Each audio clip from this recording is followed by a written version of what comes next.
ஆண் பெண் வச்சுக்கலாமா? இல்ல. பணக்கார ஏழைன்னு வச்சுக்கலாமா? இல்ல, தவிர்த்துடா. வேற என்ன வச்சுக்கலாம்? தமிழ் படிச்சவங்க தமிழ் படிக்காத வச்சுக்கலாமா? இல்ல. அவை சொல்றா, சாதி இரண்டொழிய வேறில்லை சாற்றுங்கால் நீதி வலுவா நெறிமுறையின் இட்டார் பெரியோர் இடாதார் இழிகுலத்தோர் அப்படிங்கிறான். பட்டாங்கல இருந்திருக்கு பாருங்க இங்க. இட்டார் பெரியோர் இடாதார் இழிகுலத்தோர் பட்டாங்க. கொடுக்கிறவன் பெரியவன்டா, கொடுக்காதவன் சின்னாள்றான்டா. அவ்வளவுதான் முடிஞ்சு போச்சு. ரெண்டே ஜாதி. எப்படி? ரெண்டே ஜாதி. கொடுக்கிறவன் பெரிய ஆளு, கொடுக்கிறவன் என்ன கை கால கிடக்கிறத கட்டி கொடுக்கணுமா? இல்ல. நீங்கள் படித்த அறிவை பிறருக்கு கொடுக்கலாம். நீங்க வச்சிருக்கிற சாப்பாடை கொஞ்சம் கொடுக்கலாம். தமிழ் என்ன சொல்லுது? இந்த இல்வாழ்க்கை, மகிழ்ச்சி இதெல்லாம் சொல்றோம்ல, இதை என்னன்னு சொல்லுது தமிழ்னா? இந்த உலகத்துல எல்லா புத்தகமும் பேசுது, என்னென்னமோ பேசுதுங்க. அறம்னா என்ன? அதுக்குள்ள நிறைய டிவிஷன்ஸ் இருக்கு. அது இது கசமுசா என்னென்னமோ இருக்கு. ஏதாவது ஒரு வார்த்தையில சொல்லுப்பா, அறம்னா என்னப்பா, எதுப்பா சிறந்தது இந்த உலகத்துல கேட்டா வள்ளுவர் சொல்றாரு, நூலோர் தொகுத்தவற்றுள் எல்லாம் தலைன்னு ரெண்டாவது வரி போடுறாரு. முதல் என்ன போடுறாரு? எல்லா புத்தகத்தை விட இதாண்டா பெருசுகிறார். எது? பகுத்துண்டு பல்லுயிர் ஓம்புதல் நூலோர் தொகுத்தவற்றுள் எல்லாம் தலை. இப்படி ஒரு இடத்தை கூப்பிட்டு ஒரு தமிழ் வாத்தியார் வந்து அவர் படிச்ச தலைமுறையை அடுத்த தலைமுறைக்கு கடத்துறாருல. ஒரு அம்மா தன் பிள்ளைய கூட்டிட்டு வந்து உட்காருப்பா தமிழ் கேளுப்பான்னு சொல்லுது இல்ல.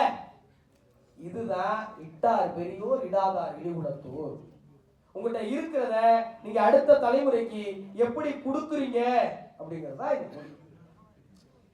ரொம்ப ரொம்ப சுலபமா நீங்க நம்ம இன்னைக்கு நிறைய சைக்காலஜிக்கல் டாக்டரை போய் பார்க்கிறோம், நிறைய மனோநல மருத்துவர்களை பார்க்கிறோம். மனசை எப்படியா மகிழ்ச்சியா வச்சுக்கிறது? விடிய காலையில பார்க்கல இப்படி சிரிக்கிற கும்பல்கள் எல்லாம் சந்திக்கிறோம்ல.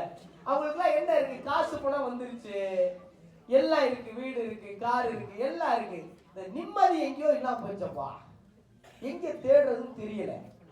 தமிழ் சொல்லுது, கவலைப்படாதீங்க, நான் உங்களுக்காக இருக்கேன். அழுக்காறு அவா வெகுளி இன்னாச்சொல் நான்கும் இழுக்கா என்ற தரம் தமிழ். வாழ்க்கை நிம்மதியா இருக்கா என்ன பண்ணணும்? இல்ல உண்மையிலே சொல்றேன், நீங்க நம்பினாலும் சரி நம்பாலும் சரி, பிக் பாஸ்ல நான் ஜெயிச்சதுக்கான ஃபார்முலாவே இந்த திருக்குறள் தான். பிக் பாஸ்ல நான் ஜெயிச்சதுக்கான ஃபார்முலாவே, ரகசியமே, நான் வச்சிருக்க சூத்திரமே இந்த திருக்குறள் தான். அழுக்காறு அவா வெகுளி இன்னாச்சொல் நான்கும் இழுக்கா என்றதும். அழுக்காருன்னா என்ன தெரியுமா? பொறாமை. பக்கத்து வீட்டுக்காரன் பென்ஸ் வாங்கிட்டேன், இன்னும் நான் அந்த உண்டாயிலே திருடையா. அவ்வா ஏதோ ஒரு பேராசை. வெகுளி திடீர்னு ஒரு கோபம். இன்னாச்சொல் மற்றவங்களை பத்தி அவதூறா பின்னாடி பேசுறது. அடுத்தவனை பார்க்காம உன்னைய மட்டும் பாரியா தான் தமிழ் இவ்வளவு காலமா சொல்லி கொடுத்தது. இந்த பிக் பாஸ் நிகழ்ச்சி எனக்கு சுவாரஸ்யத்தை நீங்க தெரிஞ்சுக்கணும். ஏன் வந்து விஜய் தொலைக்காட்சியில ஹாய் வணக்கம், அதே இனிமே எல்லாரும் வணக்கம் இல்ல. உண்மையே நான் இன்னைக்கு உங்ககிட்ட தான் சொல்லிட்டு போகணும்னு விரும்புற ரெண்டு விஷயம் இருக்கு. ஒண்ணு, எல்லாரையும் சந்திக்கிற போது வணக்கம் சொல்லுங்க. நான் அதை ரொம்ப காலமா பின்பற்றிட்டு வரேன். அது ரொம்ப அழகா இருக்கு. இந்த வணக்கம் சொல்றதுக்கு 2-3 காரணங்கள் இருக்குங்க. இது முந்தைய காலத்துல எதுக்கு வணக்கம் சொன்னாங்கன்னா, என்கிட்ட எந்த ஆயுதமும் இல்ல, நான் உங்களை தாக்க போறதுலேன்னு 2 கையையும் கூப்பி வணக்கம் சொல்லி என்னை பார்த்து பயப்படாதீங்க அப்படிங்கிற அச்ச உணர்வை நீக்கிறதா வணக்கம் இருந்துச்சு. உங்ககிட்ட ஆயுதம் இல்லைன்னு எனக்கு தெரியுது, வணக்கம். ஆனா இப்ப இது ரொம்ப முக்கியம். வணக்கம் சொல்லும் போது என்கிட்ட செல்போன் இல்லை, நீங்க சொல்லும் போது நான் கேட்பேன், நான் மொபைல் போனை நோண்டிக்கிட்டு இருக்க மாட்டேன் அப்படின்னு சொல்றதுக்கா அந்த வணக்கத்தை நீங்க சொல்லலாம். இன்னொரு காரணம் இருக்கு.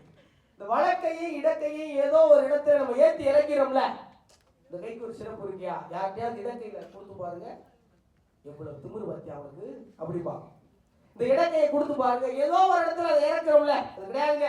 2 கையும் ஒண்ணுதாயா, இதே போலதாயா உன்னை என்னை நான் பாக்குறேன், இருவரும் சமங்கிற சமத்துவத்தை சொல்லி பழக்கின மொழி இந்த மொழி.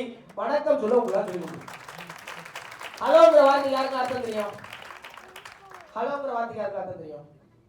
கண்டுபிடிச்சே தெரியாது. கதையெல்லாம் நான் முதல்ல செல்போனை கண்டுபிடிச்சு சொல்றேன், வீட்டுக்கார அம்மா பேர் ஹலோ, அதனால ஹலோ சொல்றாங்கன்னு என்னென்னமோ சொல்றாங்க. கட்டு கதைகள் ஊந்து விளையாடு. ஆனா ஹலோ அர்த்தம் தெரியாது. ஆனா போன் எடுத்து எல்லாருமே சொல்றோம் ஹலோ. யாராவது ஹலோ சொல்ல அப்படின்னா என்னங்க கேட்கல, அது இருக்கா உனக்கு? அலைபேசி எடுத்து முதல்ல வணக்கம் சொல்லு. வணக்கம் ரொம்ப இனிமையா இருக்கும். நிஜமா பயிற்சி பண்ணி பாருங்களேன். இன்னையில இருந்து யாரையாவது நேரில் சந்திச்சீங்கன்னா முதல்ல கை ஊப்பி வணக்கம் சொல்லுங்க. யாராவது அலைபேசியில வந்தா முதல்ல வணக்கம் சொல்லுங்க. நிஜமாவே ரொம்ப ரொம்ப அழகா இருக்கும். எதிர பேசப்படி யார்கிட்ட கடை வாங்கிட்டீங்க, ஒரு $3000 வாங்கிட்டீங்க, 3000 வெள்ளியை திருப்பி கொடுக்கல, அவர் கோபம் அடிக்கிறார், வணக்கம் அப்படின்னு சொல்லுங்க. ஒரு நிமிஷம் திக்குமுக்கு அடிக்கிறார் மனுஷன். என்ன வணக்கம்ங்கிறேன், இப்போ 3000 வெள்ளியை கேட்கிறதா, ஏதாவது திருக்குறள் சொல்லுவாரோ அவர் பயந்துருவாங்க. ரொம்ப அழகா இருக்கும். நீங்க இன்னையில இருந்து நிஜமா பயிற்சி பண்ணி பாருங்களேன். நான் கடந்த 5 ஆண்டுகளா யாரு நான் கூட்டால் முதல்ல வணக்கம் சொல்லுவேன். வணக்கம் சொல்லிட்டா முத்துக்குமார் தான் போன் எடுத்துருக்காரு இப்ப தெரிஞ்சுக்கிறாங்க. முன்னாடி எல்லாம் எடுத்து பாக்குறாங்க, என்னது ஏதாவது கால் சென்டர் கால் பண்ணோமா அப்படின்னு பயந்தாங்க. இப்ப பழகிடுச்சு. இந்த வணக்கத்தையும் பழகு. எங்க விட்டோ அழுக்கா ரவாவர்கள் இன்னாச்சும் நான்கும் இழுக்கா என்ற தரம். பிக் பாஸை பொறுத்த வரைக்கும் ஒரு 20 பேரை உள்ள போட்டு ஒருத்தரை பத்தி ஒருத்தரை புரணி பேச வைக்கிற நிகழ்ச்சி. உண்மையா பொய்யா? அதனாலதான் விஜய் டிவில அதுக்கே அதிக டிஆர்பி. புரணி பேசுவாங்க நல்லா. என்ன அதுல வந்து சுவாரஸ்யம்னா, உள்ள அவங்க புரணி பேசுவாங்க, வெளியே அவங்க பத்தி நம்ம புரணி பேசலாம். என்ன ஒரு அருமையான சுவாரஸ்யம் பாருங்க. இப்ப இவ்வளவு சுவாரஸ்யமான ஒரு நிகழ்ச்சிக்கு அவ்வளவு விளம்பரம், அவ்வளவு பார்வையாளர்கள். ஆனா நண்பர்களே, நாம் நன்றாக புரிந்து கொள்ள வேண்டியது என்னன்னா, எவ்வளவு பேர் புரணி பேசுறத ரசிச்சாலும் எவன் ஒருத்தன் அதுல புரணி பேசல அவனுக்கு தான் வாக்கு போடுறான். உண்மையா? எத்தனை பேர் உள்ள இருந்தாலும் எவன் ஒருத்தன் அவன் வேலையை மட்டும் பார்த்து பிறரை பற்றி புறம் பேசாமல் இருக்கிறானோ அவனுக்கு தான் வாக்கு செலுத்துறோம். இதுதான் அழுக்காறு, அவா, வெகுளி, இன்னாச்சொல் நான்கும் இழுக்கா என்றது அறந்து தமிழ் சொல்லு.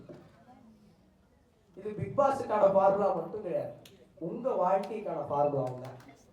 உங்க வாழ்க்கைக்கு இதுதான் பார்முலா. நீ யோசிச்சு யாரை பத்தியாவது புரணி பேசாம இருந்து பாருங்களேன், உங்க கூட கெட்டவங்க வர மாட்டாங்க. உங்க பக்கத்துல ஒரு ஆள் வந்து, தெரியுமா உங்களுக்கு அவரு அப்படின்னு அப்படின்னா டெவலப் ஆகும். நமக்கு தெரியாதுங்க அப்படின்னா என்ன அவருக்கு பேசவே தெரியல அப்படிவான். பிறரை பார்த்து நம்ம பெரிய அளவுல பேராசைப்படணும் வைங்களேன்.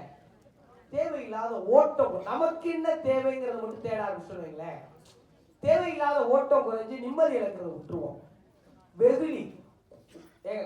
எனக்கு வெளியே வந்தவங்க கேட்டாங்க, நண்பர்கள் கேட்டாங்க, எப்படி மாப்பிள்ள கோபப்படாம இருந்த? உன்னைய வெறுப்பேற்றும் போது நீ கோபம் எனக்கே அடிக்கணும் போல வந்துச்சுடா. உனக்கு அடிக்கணும் வரலையா? வந்துச்சு. அங்கனக்குள்ளே மண்டையிலே நங்கு கொட்டன்னு வந்துச்சு. ரெட் கார்டு கொடுத்து வெளியே அனுப்பிடுவாங்களா? பிக் பாஸ்ங்கிற ஒரு 100 நாள் நிகழ்ச்சியில நான் கோபத்தை கட்டுப்படுத்தி மென்னு முழுங்கி புன்னகையை பதிலளிச்சு இருந்த வெறும் 100 நாள் இருந்ததுனால எனக்கு இவ்வளவு மக்களின் அன்பு கிடைக்கும்னா, வாழ்நாள் முழுவதும் உங்கள் கோபத்தை கட்டுப்படுத்தினார், வாழ்நாள் முழுவதும் உங்கள் கோபத்தை கட்டுப்படுத்தினார் என்னெல்லாம் கிடைக்கும்? எல்லாமும் கிடைக்கும் தமிழ் சொல்லு. எல்லாமும் கிடைக்கும் தமிழ் சொல்லு. ரொம்ப ஒண்ணும் இல்லைங்க. வீட்டுக்குள்ள போறீங்க, ஏதோ ஒரு சிக்கல் ஆகி போச்சு. அங்க இருந்து அடுப்படையில் இருந்த வீட்டம்மா கோபமா தோசை கண்டிட வராங்க. காலையில உன்னை என்ன சொன்னேன்? நீங்க திருப்பி காலையில சொன்னது இப்ப எப்படி தெரியும் அப்படின்னு கேட்காம, காலையில என்ன சொன்னாங்கம்மா இப்ப சொல்றேன் ஐ லவ் யூ அப்படின்னு சொல்லி பாருங்க. வாழ்க்கையை புரண்டு போயிருங்க. அந்த மாதிரி புரியாது. கல்யாணம் ஆகணுங்களா? கல்யாணம் பண்ணா தெரியும். இல்ல வாட்ஸ்அப்ல கூட நீங்க சொல்லலாம் கல்யாணம் ஆகலாம், பிரச்சனை. இதெல்லாம் லைஃப் ட்ரிக்ஸ். இது வந்து கணவன் மனைவிட்ட தான் சொல்லணும் கிடையாது. உங்க நண்பர்கள்ட்ட, சகோதரர்கள்ட்ட, தோழர்கள்ட்ட, அலுவலகத்துல பார்த்து சொல்லணும். ஆள் தெரியாம சொல்லி அடி வாங்கி கொடுக்கூடாது, எனக்கு அடி வாங்கி கொடுக்கூடாது. இந்த கோபத்தை கட்டுப்படுத்தி பாருங்களேன், எல்லாமே சரியாயிரும் தமிழ் சொல்லு. பாருங்க என்ன சொல்றாரு, உயிரை உணர்வை வளர்ப்பது தமிழேங்கிறார். தமிழ் தான் வளர்க்குதா? தமிழ் தான் வளர்க்குதா? உயிரை உணர்வை வளர்ப்பது. உயிரை எப்படிங்க வளர்க்கிறது? இந்த செடியா தண்ணி ஊற்றி வளர்க்கறதுக்கு உடம்ப வளர்த்துடலாம். அதுக்கு ஒரு இன்டர்மீடியட் ஃபாஸ்டிங் வேற தேவைப்படுது, வளர்த்துட்டு அப்புறம் குறைக்கிறதுக்கு. வயிறு வளர்ந்துருது. உயிர் எப்படி வளர்க்கிறது? உயிரை தமிழால் வளர்த்தால் உங்கள் உயிர் வளர்ந்து இந்த சமூகத்துல யாரோ ஒருத்தரை பார்த்து he is a good soul னு சொல்றோமா? யாரோ ஒருவர் நல்லவர் நமக்கு தெரியும், அவரை பார்த்து என்ன சொல்லுவோம்? நல்ல மனுஷன்டா. அதுதான் உயிரை வளர்ப்பு. இந்த தமிழ் சொல்லி கொடுக்கிற அறத்தை நீங்க படிக்கும் போது அது உங்க உயிரை வளர்க்கும், அது உங்களுக்கு உயர்வை கொடுக்கும். பெஞ்சமின் லீவார் அப்படிங்கிற ஒரு